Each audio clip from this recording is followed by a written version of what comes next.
Diretso lang, wag mangangaliwa. Diretso lang. Oh, dito na. Sige, dandan pagbaba ha. Dandan lang. Oh, okay. Ako muna mababa, ako muna. Ako muna. Yun, para di ka mahirapan. Oh, diba? Oh, wala muna kasi rabies lang naman yan. Di ka na mababawasan, ma'am. Charot. Kamatay din yun, ma'am, no? Takot ka ba sa aso, ma'am? Takot ka sa aso, pero matapang ka sa tundo. Kuya, pag nakagat ka mo, mababalo ka. Baliw lang sa tao, ma'am. Kung lang mabaliw sa tao, ma'am, wag lang sa ano, nung 151, ha? 40 na lang. Ano kung yung pala?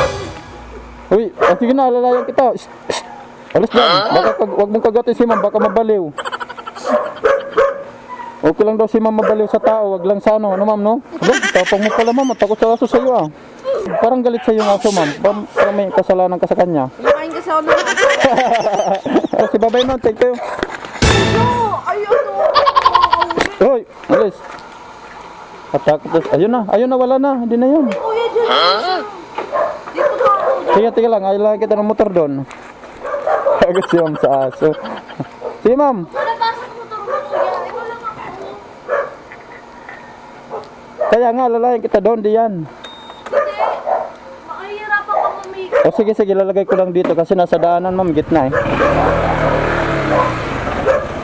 Sige, ma'am, tara, lalayan kita doon. Takot si ma'am mabaliw. Tara, lalayan kita dito.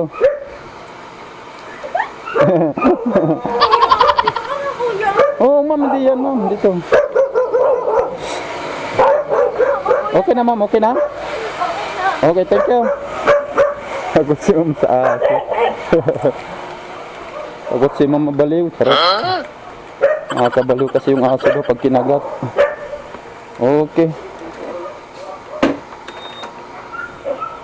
Complete natin to. Malabon. Pagulo-gulo dito ng mapa mga paps. Kaya si